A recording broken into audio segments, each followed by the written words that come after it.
O Plano Nacional de Leitura tem três objetivos. Podem parecer próximos, mas remetem para realidades diferentes. Quer que as pessoas leiam, leiam mais e leiam melhor. Quer que as pessoas leiam, não porque já haja hoje muitos analfabetos. Felizmente já não há muitos analfabetos. Mas o que há é muita gente que na verdade não sabe ler. Ou seja, sabe olhar para as palavras, mas não sabe entender o que lê e, acima de tudo, não tem fluência na leitura. Depois é necessário que as pessoas leiam mais livros, leiam mais jornais e que leiam melhor. E ler melhor, evidentemente, é ler obras de um determinado tipo, em particular obras literárias. Isto é muito importante para nós lidarmos com o mundo de hoje. Ler mais e ler melhor. Primeira das coisas, a leitura pode ser entendida, uma palavra que se usa agora muito, como uma literacia. Ou seja, é preciso ler para dominar o mundo à nossa volta. Eu tenho aqui vários exemplos de coisas que em Portugal ainda muitas vezes se leem mal e que o combate pela leitura como literacia é importante. Por exemplo, é importante que as pessoas saibam ler um papel de supermercado, um prospecto de supermercado. Não apenas olhar para eles e ver as cores e ver os produtos, mas também saber ver os preços, saber ver a descrição dos produtos, saber ler. É uma coisa muito simples, mas as pessoas ficariam surpreendidas em saber quantas pessoas têm dificuldade em ler um prospecto de supermercado. É necessário ler, por exemplo, num contrato para um cartão de crédito, ou num contrato de seguros, ou em qualquer contrato, aquilo que muitas vezes vem em letrinhas pequeninas e que são coisas que lidam com o nosso dinheiro. E, portanto, é preciso saber ler as condições de um contrato. E isso exige que a nossa leitura seja de qualidade. É necessário ler as instruções do eletrodoméstico. É necessário percebê-las, porque aqui a leitura não é apenas a leitura do texto, é também a leitura das imagens. Ser capaz de perceber a relação entre as imagens e o texto e ser capaz, de facto, de utilizar as potencialidades de um eletrodoméstico. É necessário ler as instruções dos jogos, porque os jogos de vídeo são muito populares, evidentemente algumas das instruções aparecem no ecrã, mas verdadeiramente goza-se um jogo quando se é capaz de dominar todas as instruções.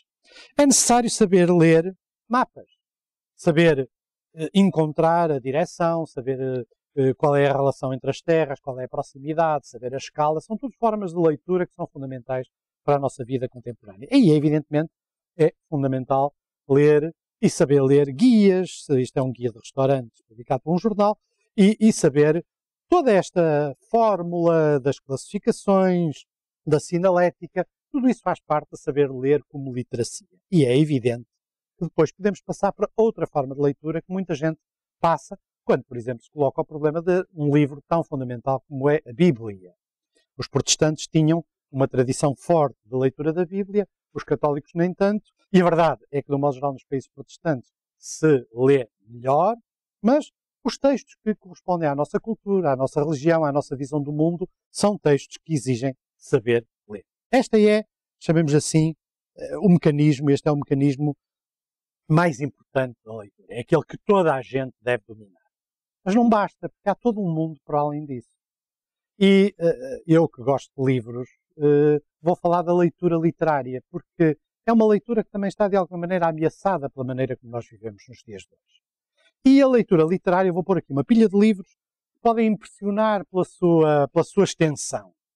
Este, por exemplo, é uma velha história, Ilíada de Homero, que é uma história simples, é a história de uma mulher, enfim, não de grande reputação, nem de grande vida, que foi roubada por outro, e o marido, zangado, arranjou um exército e foi tentar recuperá-la de onde ela se encontrava. É uma das histórias sobre as quais a nossa sabedoria assenta. Não é preciso ler isto tudo.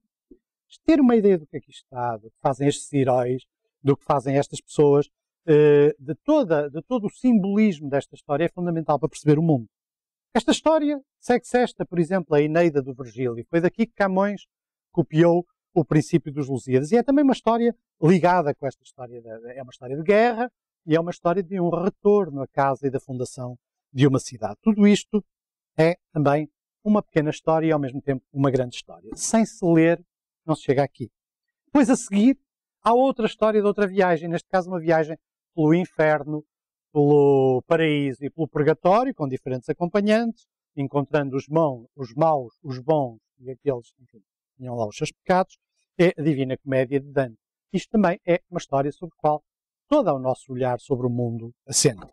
E depois é preciso ler, por exemplo, esta história muito portuguesa da peregrinação. português típico, não especialmente honesto, não especialmente culto, aventureiro, não especialmente corajoso, e que é a melhor maneira da gente perceber aquilo que foram os nossos descobrimentos. A Peregrinação de Fernão Mendes Pinto. Tudo isto são livros. Para cada um destes livros que eu estou aqui a pôr, há 100 iguais que se podem ler, mais pequenos, maiores, com menos texto, mais difíceis, mais fáceis, mas sem os ler, a nossa vida é muito mais pobre. Temos o Dom Quixote. Toda a gente fala do Dom Quixote e do Sancho Panza. São duas personagens populares. Mas, na verdade, mais do que as personagens, o Dom Quixote representa uma certa maneira de ver o mundo e o Sancho Panza outro. Todos nós somos um pouco Quixote e um pouco Sancho Panza. Também, sem ler, nós usamos as palavras quixotismo e outras expressões sem saber verdadeiramente o que é que isso significa. Depois temos as Viagens de Gulliver. Eu arranjei livros de diferentes editores, que é para nenhum editor se maçar por só escolher um. As Viagens de Gulliver, toda a gente conhece a história de Lilliput. É um homem, um rapaz, que sai de Inglaterra num barco, tem um acidente, de repente acorda e encontra uns homens muito pequeninos. Mas, e depois há outra história a seguir em que ele é pequenino e os homens é que são gigantes. Estas histórias são fórmulas de escrever sobre a nossa sociedade, sobre os nossos comportamentos, sobre a forma de uma história inventada com personagens inventadas.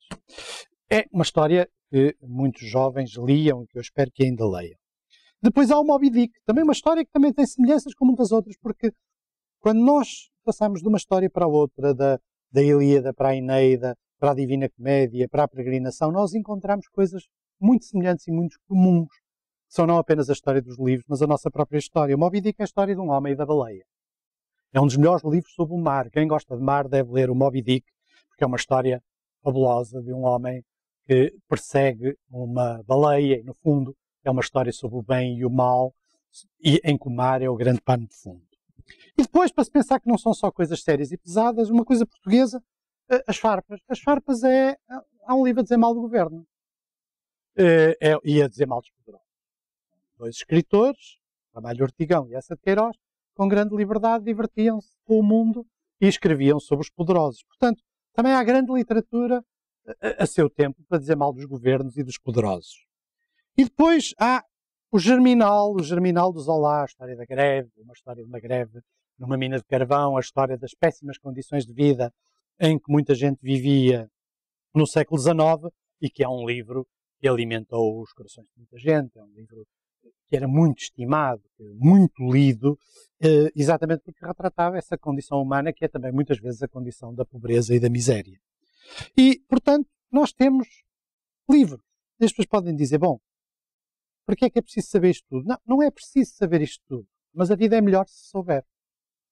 E mais, e se nós soubermos isto tudo, nós somos capazes de entender outra coisa. Por exemplo, quando vemos um filme como o King Kong, ou quando vemos o Tubarão, por exemplo, nós somos capazes de perceber que a mesma história do King Kong, a mesma história do Tubarão, a mesma história do Adamastor nos Lusíadas, a mesma história de um monstro que aparece na Odisseia do Homero, nós dizemos sempre as mesmas coisas, escrevemos sempre as mesmas histórias.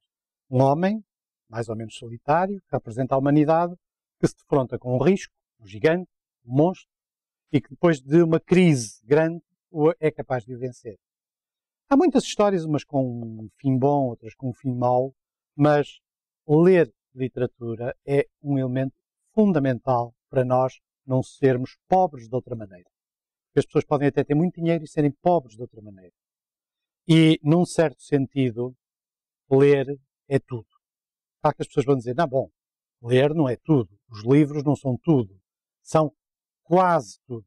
Mas mesmo para nós sabermos que eles são quase tudo, nós precisamos dos livros. E por isso, num certo sentido, os livros são tudo.